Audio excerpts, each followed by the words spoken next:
کرم کا کروں شکر کیسے ادا، اس کرم کا کروں شکر کیسے ادا۔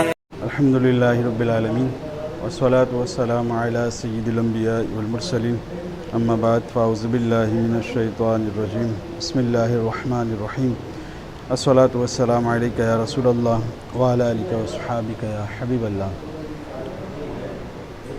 اللہ تبارک و تعالیٰ کہ جناب میں حاضری کے لیے اور دیگر اعمال خیر کرنے کے لیے ایک مسلمان کا پاکیزہ ہونا بہت ضروری ہے، صاف ستھرا، اور حدیث پاک میں ارشاد فرمایا گیا ہے کہ صفائی نصف ایمان ہے اور صفائی ایمان سے ہے۔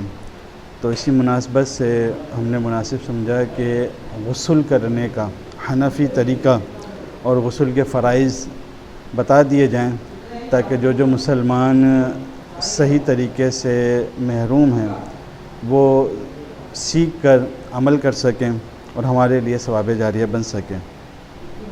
سب سے پہلے غسل کے جو فرائض ہیں وہ عرض کیے دیتے ہیں۔ غسل کے 3 فرض ہیں بنیادی طور پر: کلی کرنا، ناک میں پانی چڑھانا، اور تمام ظاہر بدن پر پانی بہانا۔ یہ فرض ہے 3، یہ 3 فرض بنیاد ہیں جو ضروری ہیں۔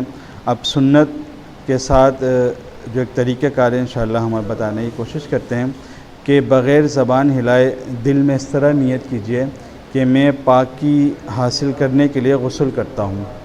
پہلے دونوں ہاتھ پونچھوں تک 3 بار دھو لیجئے، پھر استنجے کا جو مقام ہے وہاں استنجا ہو یا نہ ہو، اور جسم میں کہیں بھی نجاست ہو تو اس کو دور کیجئے، پانی وغیرہ سے اس کو دھو کے دور کر لیں گے۔ اس کے بعد جس طرح نماز میں ہم وضو کرتے ہیں وہ نماز کا سا پورا وضو کیجئے، مگر پاؤں نہیں دھوئیے۔ ہاں اگر چوکی وغیرہ پر غسل کر رہے ہیں تو پاؤں بھی دھو لیجئے۔ اب بدن پر پانی کو اچھی طرح مل لیجئے، خصوصاً سردیوں میں، کہ اس دوران صابن بھی ہم چاہیں تو لگا سکتے ہیں۔ پھر 3 بار سیدھے کندھے پر پانی بہائیے، پھر 3 بار الٹے کندھے پر پانی بہائیے، پھر سر پر، پھر تمام بدن پر 3 بار پانی بہائیے۔ پھر جس مقام پہ غسل کر رہے ہیں وہاں سے الگ ہو جائیے۔ اب اگر غسل کے دوران وضو کرنے میں پاؤں نہیں دھوئے تھے تو اس پاؤں کو دھو لیجئے۔ چند باتیں کا احتیاط ہمیشہ رکھنی چاہیے، جب بھی جسم پہ کپڑے نہ ہوں تو آپ کا رخ قبلے کی جانب نہیں ہونا چاہیے۔ یہ سمت یا یہ سمت ہو، فرنٹ یا بیک، قبلے کی جانب کرنا ایسے موقع پہ ناجائز ہے۔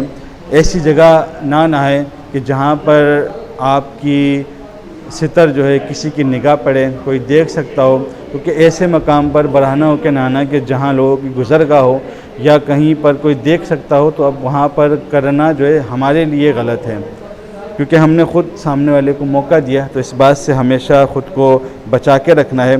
دوسرا، کپڑا وغیرہ سے اگر جسم کو ڈھانپ لیں، ناف سے لے کر گھٹنے تک، یہ مرد کا ستر ہے، اس کو چھپانا لازمی ہے۔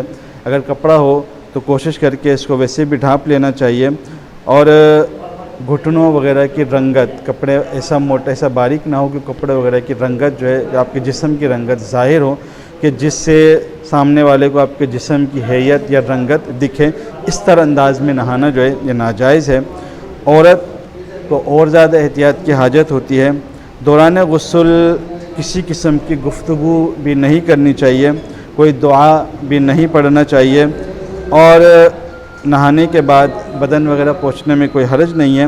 نہانے کے بعد فوراً کپڑے پہن لیجئے، اور اس طرح آپ کا غسل بھی ہو جائے گا اور یوں آپ مکمل پاک ہو جائیں گے۔